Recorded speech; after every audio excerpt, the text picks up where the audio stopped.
Les gars, le Bitcoin est en ce moment en train de se préparer pour un énorme mouvement. Et je veux aujourd'hui vous expliquer ce que tout ceci signifie pour le Bitcoin, à quoi on peut s'attendre et quoi surveiller pour le moment, non seulement pour le plus court terme, mais également sur le long terme. Il s'agit donc d'une vidéo que vous ne voudrez vraiment pas rater. On va parler de ce qui se passe sur les marchés traditionnels, on parle un peu des altcoins également et plus encore. Donc bienvenue à tous, je m'appelle Maxime et je vous apporte chaque jour des nouvelles vidéos en français sur les crypto-monnaies en vous apprenant comment vous faire de l'argent sur ce marché. Si vous êtes nouveau sur cette chaîne, alors soyez sûr de vous abonner et d'activer la cloche dès maintenant. Et ceci étant dit, plongeons-nous directement sur le plus court terme ici pour notre Bitcoin. Et sur ce graphique en question, celui de 4 heures plus spécifiquement, eh bien on se trouve toujours au sein de notre boîte orange. Mais ici, je dois te dire que ça n'a pas trop mauvaise mine aujourd'hui. Genre, une fois encore, comme on en parlait sur les marchés traditionnels hier, eh bien on est en train d'imprimer une sorte de petit pattern haussier ici. On a un mouvement décisif à la hausse et maintenant on est en train de se consolider. Vous savez que ceci nous mène généralement à davantage d'actions à la hausse, c'est donc généralement une formation bullish pour le Bitcoin. On est donc toujours au sein de notre boîte orange, ça vous le savez, mais n'oubliez pas qu'on a également notre deuxième boîte ainsi que la ligne rouge super importante ici en haut, donc je suis toujours assez prudent. J'attends toujours qu'on puisse repasser au-dessus du niveau de 42 000 et je pense que c'est vraiment sensible parce que repasser au-dessus de ce niveau, ce n'est que 10% au-dessus de notre prix actuel, ok? On est entre guillemets qu'à 10%, mais le chemin n'est presque que de la résistance. Du coup, perso, ça ne me gêne pas d'abandonner potentiellement 10% et je vais totalement préférer attendre pour réaliser un trade au-dessus de cette ligne rouge juste ici parce que d'un point de vue risque-récompense, eh bien, c'est énormément plus sûr. Donc voilà, ces 10% de gain potentiel ne m'attirent pas plus que ça selon un point de vue risque-récompense si je devais entrer dans une position de trading. Ok, donc voilà tout ce qui se passe de ce côté. Et aussi, le Bitcoin est en train de s'apprêter pour un gros mouvement. Vous pouvez voir cette structure dont je vous parle déjà depuis quelques jours maintenant, et en ce moment, elle est encore plus apparente que jamais. C'est donc définitivement... Ouais, en fait, je vais plutôt vous montrer ça sur un autre graphe, donc passons en vitesse sur celui-ci. De ce côté, donc, vous pouvez alors voir qu'on a une sorte de triangle qui est en train de se former juste ici. Vous avez cette ligne de tendance super importante, et vous pouvez voir que le prix du Bitcoin a définitivement respecté ce niveau d'assez près très récemment, et il a en fait de même sur le haut de la formation juste ici. Et qu'est-ce que ça peut donc vouloir dire concrètement? Eh bien, ça veut dire que, comme ici, on est sur l'intervalle de 4 heures, eh bien, durant les... Ok, donc disons qu'au plus tard, ce sera quelque part vers le début de... Ouais, disons genre le 5 février ou un truc du style, eh bien, d'ici seulement quelques jours, il faudra qu'on assiste à un gros mouvement. Surtout que c'est en supposant que ça se passe au sommet, mais généralement, on sait très bien qu'on sort souvent de ces patterns un peu plus tôt, donc je dirais qu'on pourrait probablement voir la résolution de cette formation d'ici les prochaines 48 heures pour le Bitcoin. La seule chose qu'on a, c'est toujours notre grosse résistance un peu plus haut, donc si on devait voir une percée à la hausse, ça sera tout de même pas aussi facile qu'on ne le voudrait, mais une fois qu'on aura dépassé tous ces niveaux, on pourra toujours voir un plus gros mouvement par la suite. Mais ouais, repasser au-dessus de cette ligne rouge sera déjà un mouvement super important, même si ça ne représente que 10%, comme je viens de vous l'expliquer. Perso, je considérais ceci comme une énorme poussée, simplement car le fait de repasser au-dessus de toute cette zone de résistance serait significatif pour le Bitcoin. Mais comme je vous le disais, tant qu'on ne se retrouvera pas au-dessus de ce niveau, je me montrerai toujours assez prudent, donc surveillez bien ce triangle juste ici, et maintenant passons en vitesse sur l'intervalle journalier également. Alors, sur notre journalier, vous savez qu'on se trouve toujours au sein de ce biseau. On est repassé dedans il y a quelques jours et on s'approche de la résistance qui se trouve ici en haut vers les 39 000 dollars pour le moment. Ceci est également un niveau à surveiller de très près parce que non seulement on a de la résistance ici de ce côté à 39 000 dollars à partir de ce biseau, mais on a aussi le haut du triangle ici vers 38 700 dollars.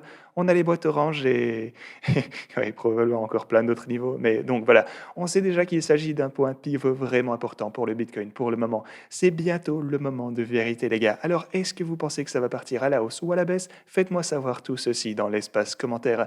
Et avant qu'on continue et qu'on parle des marchés traditionnels, les gars, Bybit vient également de mettre en place une nouvelle campagne juste ici. Pour les utilisateurs nouveaux et existants, vous êtes en mesure d'obtenir jusqu'à 1200 dollars en bonus de dépôt. Évidemment, il y a des conditions pour récupérer tout le bonus, mais si vous voulez le réclamer, ce que vous pouvez faire, c'est que vous pouvez déposer vos fonds, vous obtenez votre bonus et vous pouvez trader seulement avec ce même bonus. Bien sûr, au total, on a maintenant plus de 4530 dollars ici sur Bybit, donc n'hésitez pas à profiter de cette offre si vous souhaitez commencer à trader par vous-même sur ce site. Ok, ceci étant dit, on peut passer au marché traditionnel et vous pouvez voir que de leur côté, j'ai aujourd'hui tracé une nouvelle boîte orange à ce niveau. Et ouais, donc je vais simplement vous montrer tout ceci dans un moment, mais avant qu'on ne parle de la raison de cette boîte orange, je vais vous expliquer ce dont je vous parlais avec le Bitcoin. Souvenez-vous de ce que je vous disais, genre je vous expliquais comment on avait des mouvements impulsifs et de la consolidation ensuite, comme ceci, pour former un pattern haussier. Et si on a ceci de ce côté pour le Bitcoin, eh bien c'est parce que depuis quelques jours, on voit quelque chose d'assez similaire sur nos marchés traditionnels. Vous avez donc des mouvements impulsifs juste ici et vous avez de la consolidation. Et je vous disais la même chose à ce point. Le fait qu'en général, ceci est considéré comme un pattern bullish parce que, eh bien, le plus souvent, c'est simplement le cas. Vous pouvez donc voir que c'est ce qui s'en est suivi avec une deuxième jambe à la montée qu'on a de ce côté sur les marchés traditionnels. Mais alors, pourquoi est-ce qu'on a une boîte orange ici sur nos fameux marchés traditionnels? Eh bien, si on dézoome, vous pouvez voir que ceci est... Eh bien, déjà, vous pouvez voir qu'on a quelques belles petites chandelles vertes ici du côté de nos marchés traditionnels. Mais le truc, c'est qu'on se trouve exactement comme c'est le cas avec le Bitcoin, on se trouve aussi à un point pivot super important de ce côté. Parce que si on revient encore plus loin, eh bien, vous pouvez voir que ce niveau juste ici représente un précédent sommet pour ces marchés. Donc, on est monté jusqu'à ce niveau. À un certain moment, on a eu pas mal de hausses de ce côté, mais là, ça a été le point de renversement. Et à partir de ce moment, on a recommencé à chuter sur les marchés traditionnels vers la fin de l'été de l'année dernière.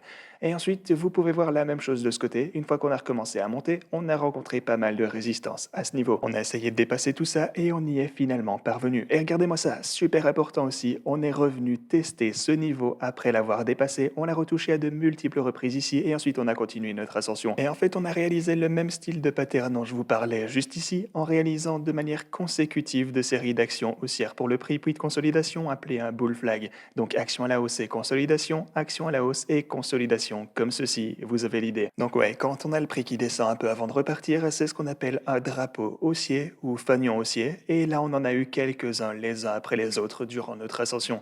Et si on revient également de ce côté, vous pouvez voir que c'est également là qu'on s'est fait supporter sur notre chute, juste ici. Donc lorsqu'on tradait à l'intérieur de ce canal descendant, eh bien c'est à ce niveau qu'on a pu trouver du support et recommencer à monter. Et même chose ici, on s'est fait supporter et on a pu remonter. Donc voilà un niveau extrêmement important les gars. Et si on pouvait le dépasser sur les marchés traditionnels, attention, ça ne sera pas facile, mais si on parvenait à faire ceci, alors les choses se présenteront vraiment, vraiment mieux pour le Bitcoin et les cryptos également dans ce cas. Donc les gars, voilà tout ce qu'on doit surveiller pour le moment. Faites en sorte de garder un œil sur les marchés traditionnels qui vont ouvrir d'ici genre 6 heures. Donc regardez comment le prix du Bitcoin va réagir, ainsi que comment le reste des marchés vont pouvoir se comporter. Et d'ailleurs, les altcoins en ce moment reprennent un peu de vie, on dirait. En général, ce sont les projets métaverses et NFT qui se débrouillent pas trop mal avec Decentraland qui nous montre un 33% par exemple durant les 7 derniers jours. On a Sandbox, 33% ici. On a Synthelix qui nous montre un petit comeback après un sacré moment ici. Donc ouais, les altcoins n'ont pas trop mauvaise mine, on dirait. Mais comme je vous le disais dans la vidéo d'hier, soyez bien certain de connaître les émissions des projets dans lesquels vous avez investi. Parce que beaucoup des altcoins récents ont vu leurs idéaux il y a seulement quelques mois et pas mal de leurs jetons risquent d'être débloqués dans les mois qui vont arriver. Donc assurez-vous de tirer parti de... Enfin, pas vraiment en profiter, mais plutôt de garder ceci en tête pour ne pas vous faire dumper dessus. Ok les gars, merci beaucoup d'avoir regardé cette vidéo, c'est tout ce que j'avais aujourd'hui et moi je vous dis à la prochaine.